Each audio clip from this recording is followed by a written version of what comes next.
하둘셋. 안녕하십니까. 사마열혈입니다. 송덕수 교수님자 제10판 민법 강의 3회독 1496페이지 로마제 3번의 도급의 효력 보겠습니다. 사마열혈TV 최차 구독 추천을 부탁드리고 유튜브 구독을 권합니다. 로마제 3번 도급의 효력에서 1번의 수급인의 의무, 양가 1번의 일을 완성할 의무 보겠습니다. 수급인은 도급을 받은 사람이 수급인입니다. 적당한 시기에 일을 완성하여 일을 완성할 의무가 있다. 수급인이 이 의무를 게을리한 때에는 544조, 545조에 의하여 계약을 해지할 수 있다.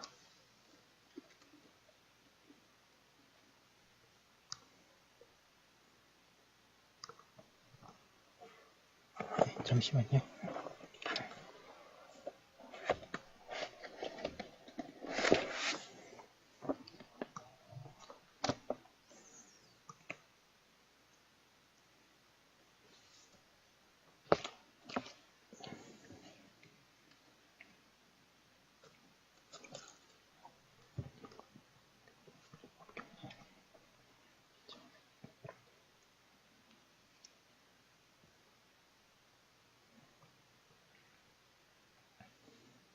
수급인은 도급인으로부터 독립한 지에서 일을 하게 되나, 도급인은 수급인에게 큰 부담을 주지 않는 범위 내에서 적당한 지시나 감독을 할 수 있다. 그리고 일의 완성은 일의 성질상 또는 당사자의 특약에 의하여 수급인이 직접 하여하는 경우가 아니면 제3자로 하여금 하게 하여 돈방하다. 이때 제3자는 단순한 보조자일 수도 있으나 독립하여 일의 전부나 일부를 완성하는 자일 수도 있다. 앞에 제3자는 이행 보조자이고 뒤에 제3자는 이행 대행자인데 수급인은 이들의 고의 과실에 대해서도 책임을 지게 된다. 한편 수급인이 제3자를 이행 대행자로 사용하는 경우에는 하도급이라고 한다. 지체상금. 특히 건설공사 도급계약에 있어서 당사자가 지체상금에 관하여 약정하는 경우가 많다. 지체상금의 구체적인 모습에는 배상액 총액을 일시적으로 정하는 것과 배상액을 지연기간에 비례하여 일정 금액 또는 계약금에 대한 일정 비율로 정하는 것이 있는데 뒤의 것이 많이 이용된다. 지체상금은 성질상 손해배상액의 예정인 것과 유약벌의 두 가지가 있으며 그 중에 어느 것에 해당하는지는 계약의 해석으로 판정된다.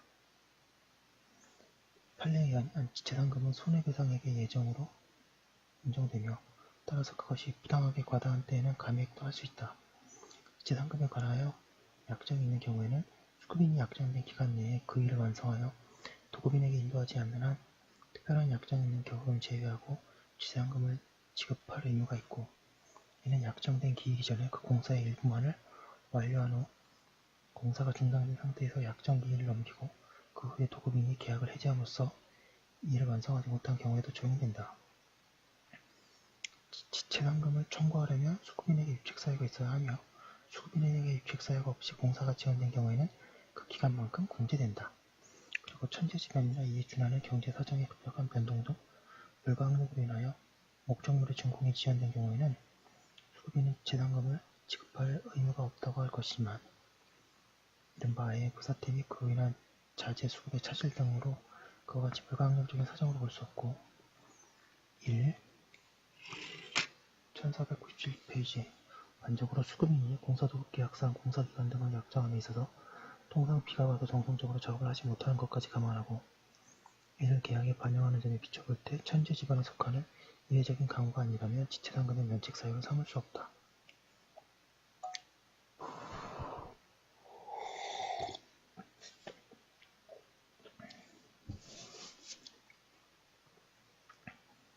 지체상금의 발생의 시기는 특별한 사정이 없는 한 약정된 준공기일의 다음 날이고 좀비는 수급인이 공사를 중단하거나 기타 해제 사유가 있어 실제로 해제한 때가 아니고 이를 해제할 수 있을 때부터 도급인이 다른 업자에게 의뢰하여 건물을 완성할 수 있었던 기간이 경과하기까지의 시점이다.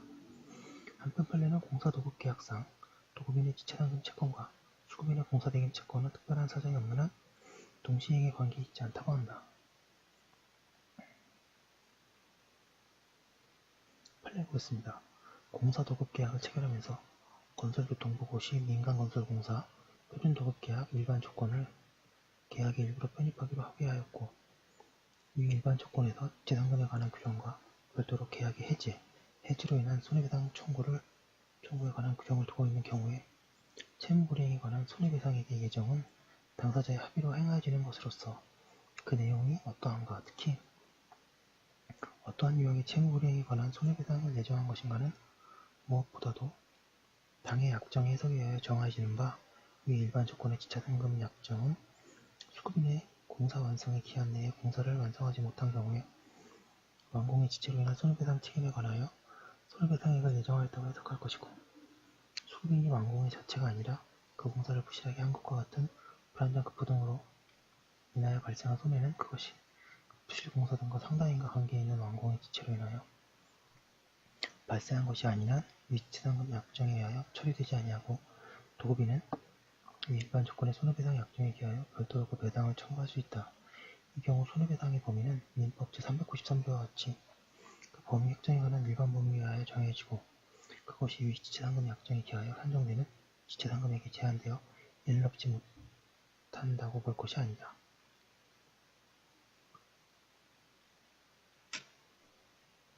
양가로 이번엔 목적물 인도 의무. 도급의 목적이 가옥 지붕의 수리, 병의 치료와 같은 경우에는 수급인은 수리나 치료의 완료도 그 의무를 다한 것이 된다. 그런데 제작물 공급 계약 등의 경우에는 완성한 목적물을 도급인에게 인도할 의무가 있다. 이 목적물 인도 의무는 이를 완성할 의무의 한 내용으로 보아야 한다. 그리고 도급인은 보수를 목적물 인도와 동시에 지급해야 하므로 목적물 인도 의무와 보수 지급 의무는 동시에 관계에 있게 된다. 또한 목적물이 도급인의 소유인 경우에 수급인은 그의 채권을 변제받을 때까지 목적물을 유치할 권리가 있다.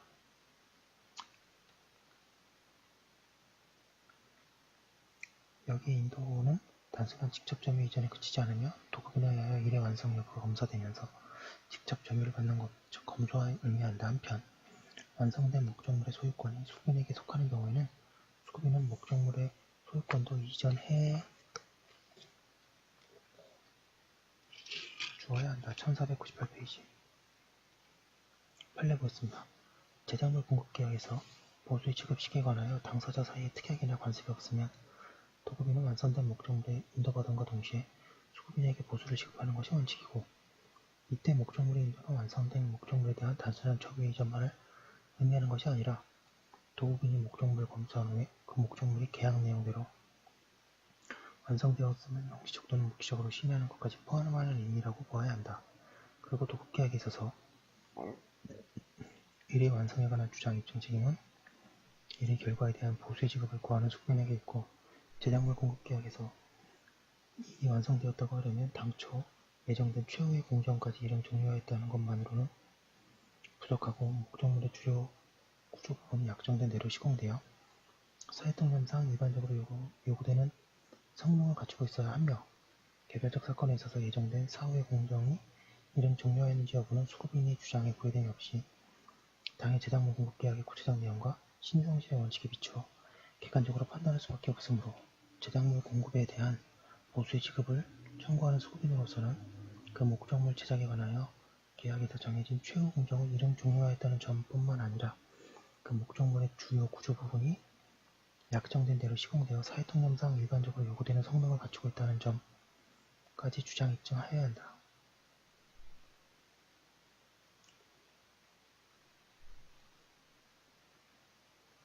양감 3번의 완성물의 소유권 규정 문제. 도급에 있어서 언제나 재료를 사용하는 것은 아니나 보통은 재료를 사용한다. 그럴 경우 재료의 공급자는 당사자 사이의 계약으로 정하여진다. 그런데 이와 같이 도급인 또는 수급인이 재료를 공급하여 완성된 것이 독립한 존재를 가지게 되면 그 물건의 소유권이 귀속에 문제된다. 반가로 1번에 도급인이 재료의 전부 또는 주요 부분을 공급하는 경우에는 완성된 물건의 소유권은 그것이 동산이든 부동산이든 모두 원시적으로 도급인에게 귀속하며 여기에서 가공에 관한 제259조가 적용되지는 않는다. 학설 판례도 같다. 반갑 2번에 수급인이 재료의 전부 또는 주요 부분을 제공한 경우에 있어서 다툼이 있다.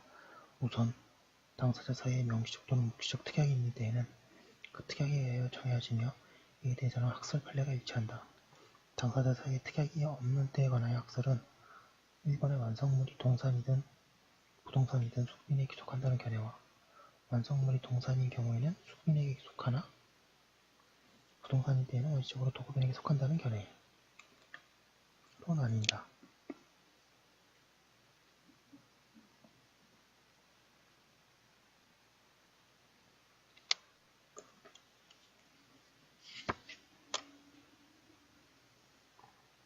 일설은 과거에는 다소리였으나 지금은 소설이다. 그리고 이설의 그 이후로 동그라미 1번에 일설이 민법의 물권 변동 이론에 맞지 않는다는 점과 이번에 실제에 있어서도 도급인의 명의로 보존 등기를 하고 또 일방적으로 완성된 건물은 도급인의 소유라고 생각한다는 점 1499페이지 3번에 수급인의 보수청구권 확보는 유치권, 동시행변권, 저당권으로 달성될 수 있다는 점 등을 든다. 한편 판례는 일설과 같이 특약이 없는 한 수급인에게 기속된다고 한다. 그리고 원칙적으로 수급인에게 기속된다고 하는 일설과 판례는 목적물을 인도할 때에 수급인이 도급인에게 이전한다고 한다. 사견으로 일설과 판례는 완성물이 부동산인 경우에 물권 변동 이론에 맞지 않고 수급인에게 의미 있는 보수청구권인데 그것이 유치권 등에 의하여 확보될 수 있다는 점에서 이설을 따라야 한다. 판례 보겠습니다. 수급인이 자기의 재료와 노력으로 건물을 건축한 경우에 관하여 판례는 특약이 없으면 수급인의 소유에 속한다고 하면서 넓은 범위에서 특약의 존재를 인정한다. 즉, 도급인과 수급인 사이에 도급인 명의로 건축 허가를 받아 소유권 보존 등기를 하기로 하는 경우에는 건물의 소유권을 도급인에게 귀속시키기로 합의를 하는 것으로 보며 공사대금 지불은 공사후 기성고에 의하여 도급인이 검수 후에 하기로 하였고 기성고에 따라 부분부를 하고 도급인이 인도를 받은 부분에 대하여 위험부담은 공사가 완성되어 전부 인도를 받을 때까지 수급인이 지기로 약정하였으며 도급인은 기성고에 맞추어 수급인에게 공사대금 95%에 이르는 금액의 이미 지급한 경우와 다가구형 단독주택의 신축공사 도금계약을 체결함에 있어서 공사대금은 평당 150만원으로 하되 계약 당일에 계약금 300만원을 지급하고 공사 착수일에 1,500만원을 지급하며 나머지 공사대금은 공사 완료 후 도급인이 주택의 각 가구를 전세 놓아 그 전세금으로 지급받기로 약정하고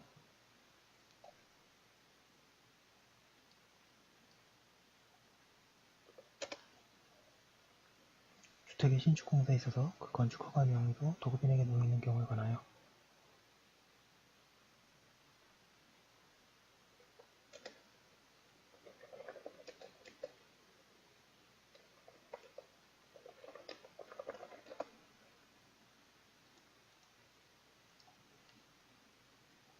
건축물의 소유권이 원시적으로 도급인에게 귀속시키기로 하는 묵시적 합의가 있었다고 한다. 그런데 판례는 다른 한편으로 건축허가는 일정한 건축행위를 하여도 좋다는 자유를 회복시켜주는 행정처분일 뿐 수허가자에게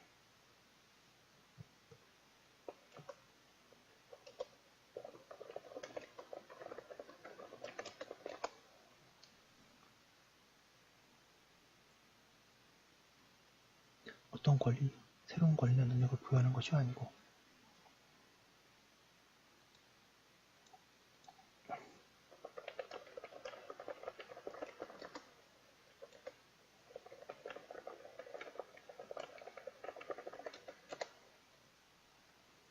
건축허가서는 허가된 건물에 관한 실체적 권리의 득실 변경이 공시방법이 아니며 추정력도 없으므로 건축허가서의 건축주로 기재된 자가 건물의 소유권을 취득시키는 것이 아니므로 자기 비용과 노력으로 건물을 신축한 자는 그 건축허가가 타인의 명의로 된 여부와 관계없이 그 소유권을 원시 취득한다고 한다. 그리고 판례는 위에서 언급한 바와 같이 도급인과 수급인 사이에 도급인 명의로 건축허가를 받아 소유권 보존 등기로 하기로 하는 등 완성된 건물의 소유권을 도급인에게 귀속시키기로 합의한 경우에는 그 건물의 소유권은 도급인에게 원시적으로 귀속된다고 하는데 이때 신축 건물이 집합 건물로서 여러 사람이 공동으로 건축주가 되어 도급계약을 체결한 것이라면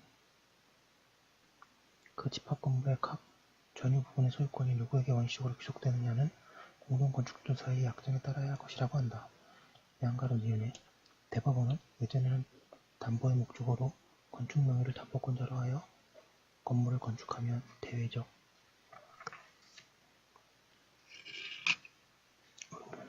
1500페이지 여러분 드디어 1500페이지 왔습니다.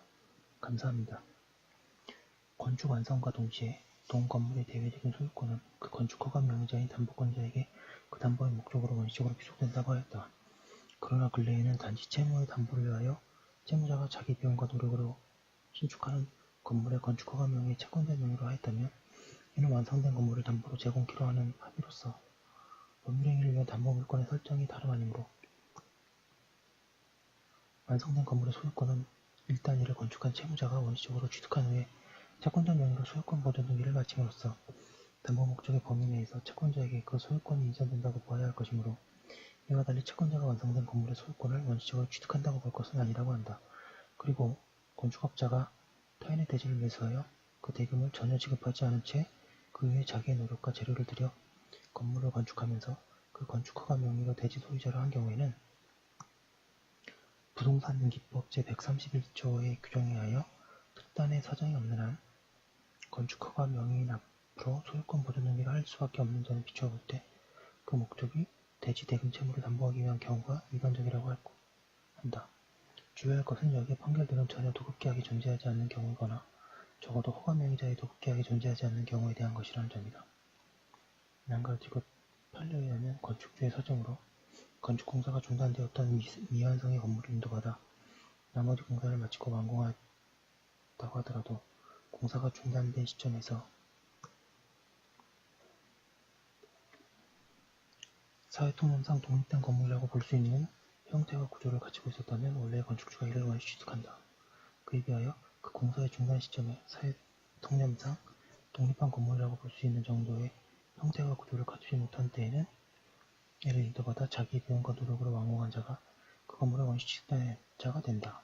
그리고 건물이 설계도당 처음부터 여러 층으로 건축할 것으로 예정되어 있어 이에 따라 같은 내용으로 건축허가를 받아 건축공사를 진행하던 중에 건축주의 사정으로 공사가 중단되었고 그와 같이 중단될 당시까지 이미 일비층의 기둥과 지붕 등의 둘레벽이 완성되어 있어 그 구조물을 토지 부합물로 볼 수 없는 상태에 이른 경우에는 인도받아 건물을 완공한 자가 그 건물 전체의 소유권을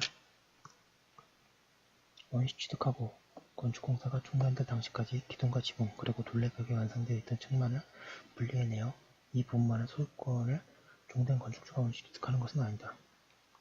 대한거로 4번의 담보책임, 반거기별 법적 성질 수급인은 완성된 일의 하자에 대하여 지는 책임이 수급인의 담보책임이다. 도급은 유상계약이기 때문에 거기에는 매도인의 담보책임에 관한 규정이 준용된다. 그런데 민법은 수급인의 담보책임에 관하여 특별규정을 두고 있다. 민법이 특별규정을 둔 이유는 도급에 있어서 완성된 일의 하자가 재료의 하자에 의할 뿐만 아니라 수급인이 일의 완성으로 과정상의 잘못에 의하여 생길 수도 있다는 데 있다. 제667조가 정하고 있는 수급인의 하자담보 책임은 무과실책임이다. 따라서 수급인의 하자담보 책임이 발생하기 위하여 하자가 수급인의 1501페이지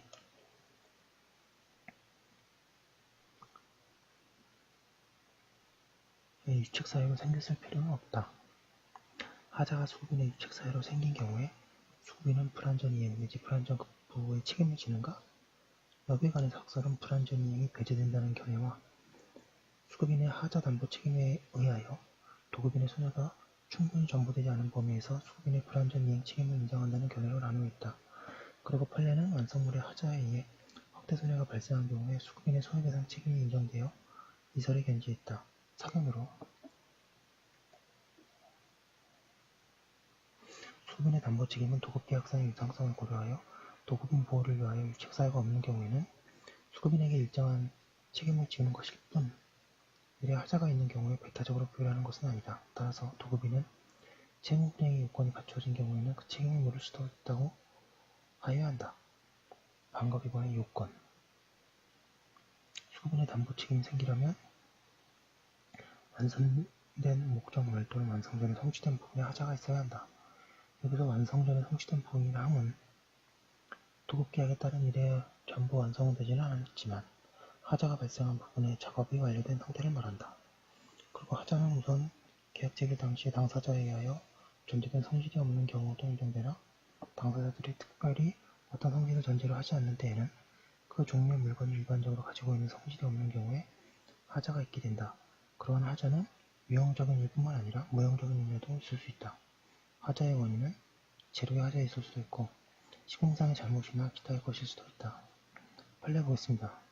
건축물의 하자라고 하면 일반적으로 완성된 건축물의 공사계약에서 정한 내용과 다른 구조적 기능적 결합이 있거나 거래관념상 통상 갖추어야 할 품질을 제대로 갖추고 있지 아니한 것을 말하는 것으로 하자 여부는 당사자 사이의 계약 내용, 해당 건축물이 설계도대로 건축되었는지 여부, 건축 관련 법령에서 정한 기준에 적합한지 여부 등 여러 사정을 종합적으로 고려하여 판단되어야 한다. 공사도급계약에 있어서 공사의 미완성과 공사를 하였으나 하자가 있는데 불과한 경우의 구별 기준에 관한 판례.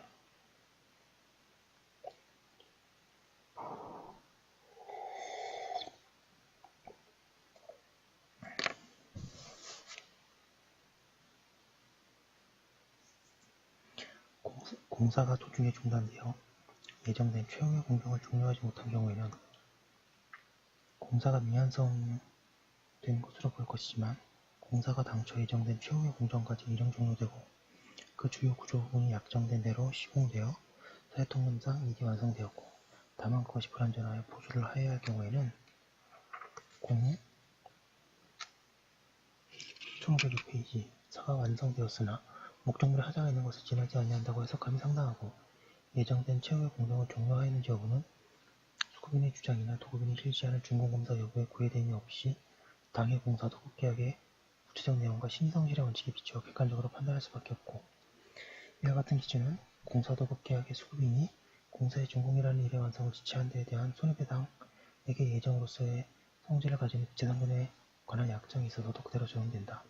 다만 당사자 사이의 건축공사의 완공 후 부실공사와 하자보수를 둘러싼 분쟁이 일어날 소지가 많은 예상됨에 따라 그러한 분쟁을 사전에 방지할 의도로 통상의 건축공사 도급계약과는 달리 도급인의 준공검사 통과를 대금 지급의 요건으로 삼음과 동시에 하자보수 공사 후에 다시 합격을 받았을 때까지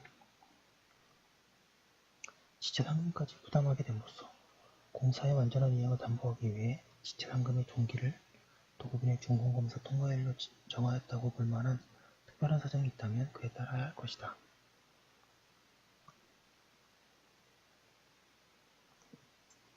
반가로 3번의 책임의 내용. 수급인의 담보 책임의 요건이 갖추어진 경우에는 도급인은 하자보수 청구권, 손해배상 청구권, 계약 해제권을 가진다. 양가로 과의 하자보수 청구권. 도급인은 수급인에 대하여 상당한 기간을 정하여 그 하자의 보수를 청구할 수 있다. 그러나 하자가 중요하지 않은 경우에 그 보수에 과다한 비용을 요할 때에는 보수를 청구하지 못한다. 이때에는 하자 보수에 가름하는 손해배상도 청구할 수 없고 그 하자로 인하여 입은 손해배상만을 청구할 수 있을 뿐이다. 그에 비하여 하자가 중요한 경우에는 비록 보수에 과다한 비용을 필요하더라도 그 보수에 가름하는 비용, 즉 실제로 보수에 필요한 비용이 모두 손해배상에 포함된다.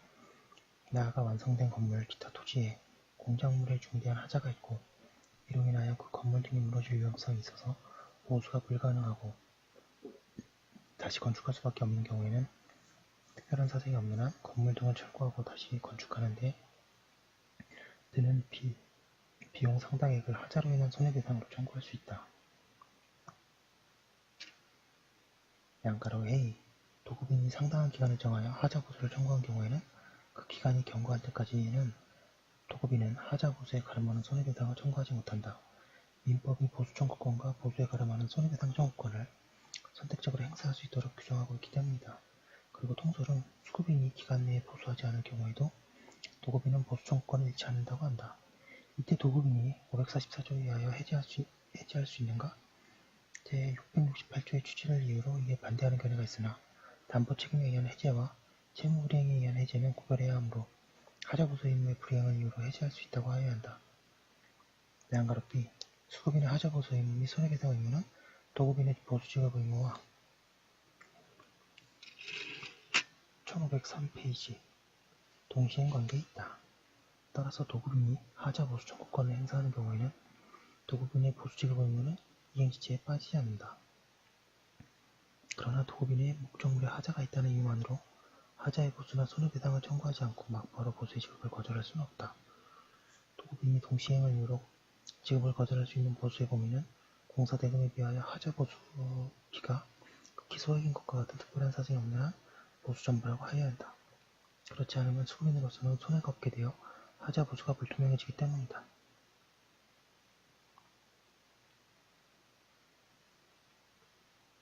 판례 보겠습니다. 이 사건과 같이 기성고에 따라 공사대금을 분할하여 지급하기로 약정한 경우라도 특별한 사정이 없는 한 하자 보수 의무와 동시행 관계에 있는 공사대금 지급 채무는 당해 하자가 발생한 부분의 기성공사대금에 한정되는 것은 아니라고 할 것이다. 왜냐하면 이와 달리 본다면 도급인은 하자 발생 사실을 모른 채 하자가 발생한 부분에 해당하는 기성공사의 대금을 지급하고 난 후 뒤늦게 하자를 발견한 경우에는 동시행의 항변권이 행사하지 못하게 되어 공평에 반하기 때문이다. 미지급 공사대금에 비해 하자 보수비 등이 매우 적은 편이고 하자 보수 공사가 완성되어도 공사대금이 지급될지 여부가 불확실한 경우 도급인이 하자 보수 청구권을 행사하여 동시행의 항변을 할 수 있는 기성공사대금의 범위는 하자 및 손해에 상응하는 금액으로 한정하는 것이 공평과 신식에 부합한다고 한 사례, 즉 특별한 사정이 있어서 예외를 인정한 경우임.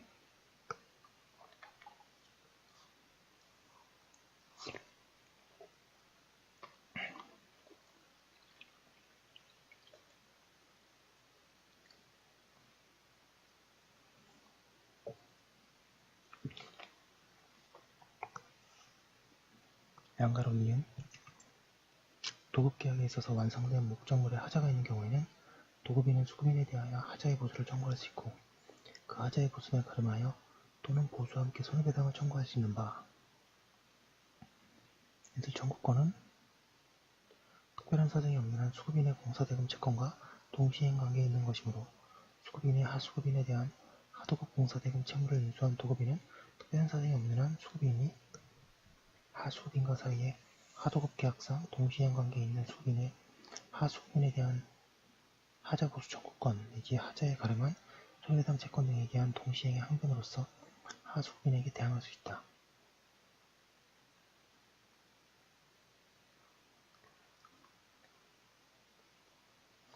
양가로시 수급인의 담보 책임은 도급인의 목적물을 인도받은 경우 또는 그것을 제3자에게 양도한 경우에도 존속한다. 양가로 뒤에 판례는 도급인의 하자 보수 청구권의 면책이는 도급인이 그 권리를 행사한 때라고 한다. 양가로나 손해배상 청구권 도급인은 하자 보수가 가능하더라도 하자 보수를 청구하지 않고 그것에 가름하여 손해배상을 청구할 수 있고 또 하자 보수와 함께 손해배상을 청구할 수 있다.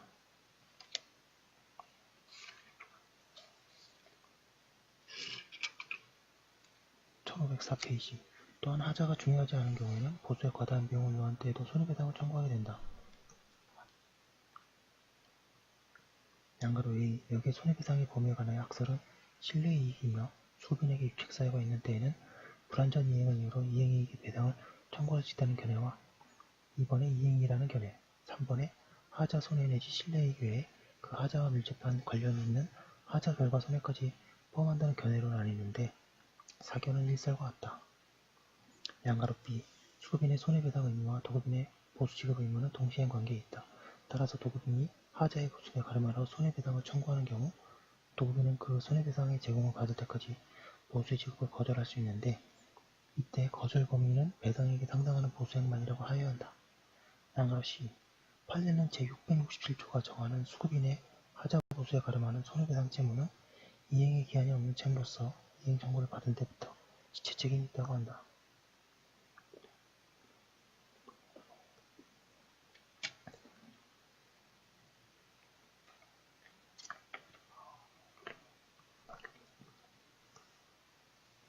판례 보겠습니다.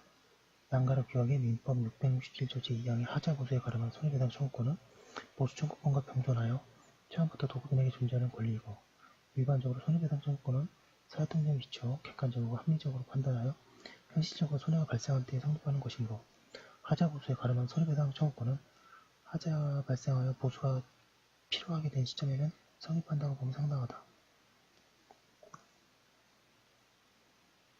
양가로 이은 도급계약에 있어서 완성된 목적물에 하자가 있는 경우에 도급인은 수급인에게 그 하자의 보수나 하자의 보수에 가름한 손해배상을 청구할 수 있으나 다만 그 하자가 중요하지 아니하면서 동시에 그 보수에 과다한 비용을 요할 때에는 하자의 보수나 하자의 보수에 가름하는 손해배상을 청구할 수 없고 그 하자로 인하여 입은 손해배상만을 청구할 수 있다고 할 것이고 이러한 경우에 그 하자로 인하여 입은 통상의 손해는 특별한 사정이 없는 한 도급인이 하자 없이 시공하였을 경우에 목적물의 교환가치가 목적 하자가 있는 현재의 상태대로의 교환가치와의 차이 된다.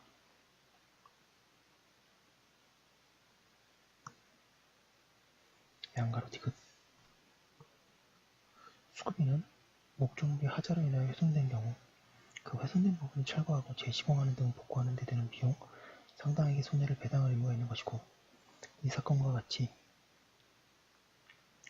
공사도급 계약의 목적물인 건물의 하자에 있어 이로부터 화재가 발생한 경우 그 화재 진압 시 사용된 물이 유입됨으로써 훼손된 부분을 복구하는 데 드는 비용 상당액도 이 하자와 상당한 인과관계가 있는 손해에 해당한다.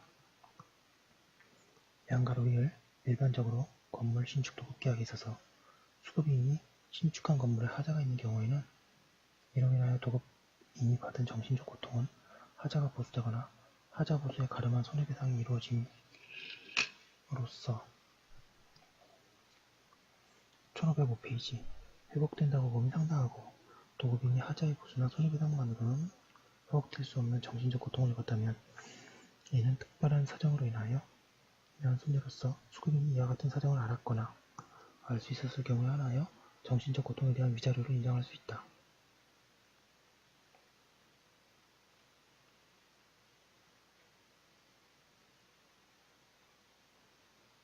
양가로 미음 완성된 목적물에 하자가 있어 도급인이 수급인에 대하여 하자 보수에 가름한 손해배상을 청구하는 경우에 손해배상액에 상응하는 보수액에 관하여는 그 지급을 거절할 수 있고 이 경우 그 손해배상의 액수, 즉 하자 보수비는 목적물의 완성시가 아니라 손해배상 청구시를 기준으로 산정함이 상당하다. 양가로 비읍 수급인의 하자 담보 책임은 법이 특별히 인정한 무과실 책임으로서 여기에 민법 제396조의 과실상계의 규정이 준용될 수는 없다 하더라도 담보 책임이 민법의 지도 이념인 공평의 원칙에 입각한 것인 이상 하자 발생 및 그 확대에 가공한 도급인의 잘못을 참작할 수 있다. 양가로 15세 공사도급계약에 의하여 도급인이 수급인으로부터 하자 보증금을 보관하였다면 특단의 사정이 없는 한 공사준공 검사 후에 하자가 발생되어 이를 수리한 도급인은 보관하고 있는 하자 보증금 중에서 수리비를 지출하여야 하고 하자 보증금과 별도로 수리비 상당의 규모를 청구할 수 없는 것이다.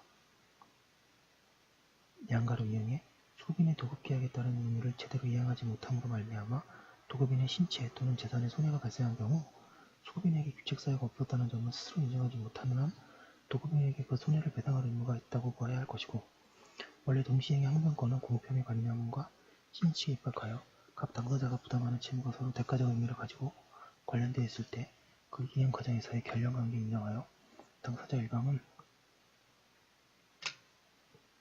상대방의 채무를 이행하거나 이행의 제공을 하지 아니한 채 당사자 일방의 채무 이행을 청구할 때에는 자기의 채무 이행을 거절할 수 있도록 하는 제도인데 이러한 제도의 취지로 볼 때 비록 당사자가 부담하는 각 채무가 쌍무계약 관계에서 고유의 대가관계가 있는 채무는 아니라도 구체적인 계약관계에서 각 당사자가 부담하는 채무에 관한 약정 내용 등에 따라 그것이 대가적 의미가 있어 이행사의 결령관계가 인정되어야 할 사정이 있는 경우에는 동시행의 항변권이 인정된다는 점, 민법 제667조 제3항에 의하여 민법 제536조가 준용되는 결과 도급인이 수급인에 대하여 하자 보수와 함께 청구할 수 있는 손해배상 채권과 수급인이 공사대금 채권은 서로 동시행관계에 있는 점 등에 비추어 보면 하자 확대의 손해로 인한 수급인의 손해배상 채무와 도급인의 공사대금 채무도 동시행관계에 있는 것으로 보아야 할 것이다.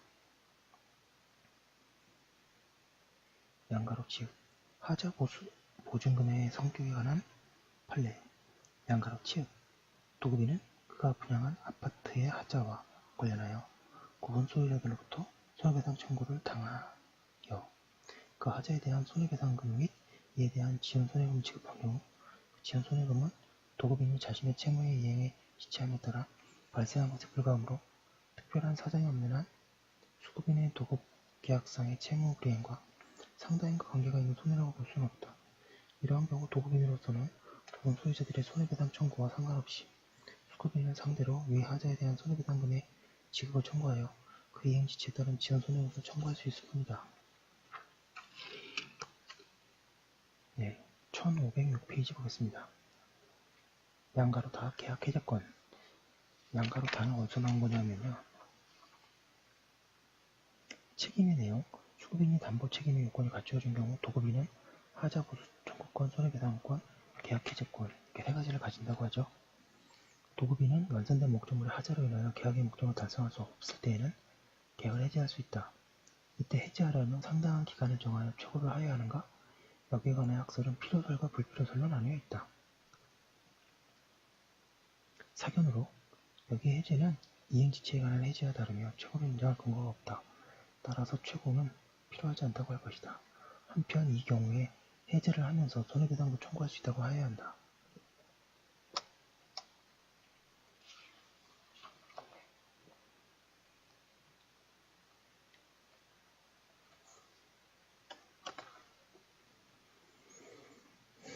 건물 기타 토지의 공작물에 관하여 그것이 완성된 경우 하자가 중단해도 계약을 해지할 수 없다.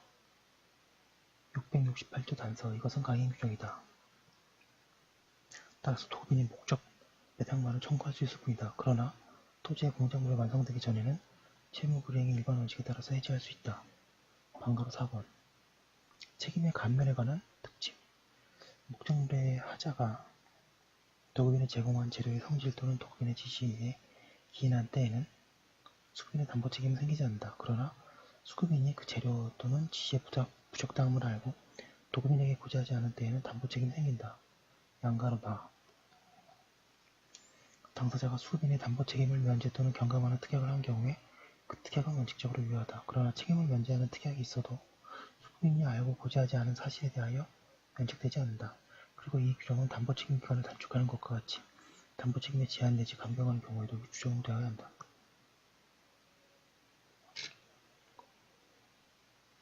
방가로 5번의 책임의 존속기간 양가로 가 도급인은 원칙적으로 목적물의 인도를 받은 날로부터 1년 내내 권리를 행사해야 하며 목적물의 인도를 요하지 않는 경우에는 일이 종료한 날로부터 1년 내에 행사해야 한다. 양가로 나 토지, 건물, 기타 공작물의 수급인은 목적물 또는 지방공사의 하자에 대하여 인도 후 5년간 담보 책임이 있다. 그러나 목적물이 석조, 석회조, 연화조, 금속, 기타 이와 유사한 재료로 조성된 때에는 그 기간은 10년으로 한다. 그리고 하자로 인하여 목적물이 멸실 또는 훼손된 때에는 도급인이 멸실 또는 훼손된 날로부터 1년 내에 담보 책임을 물어야 한다. 양가로 다 위의 각 기간은 모두 제척기간이다.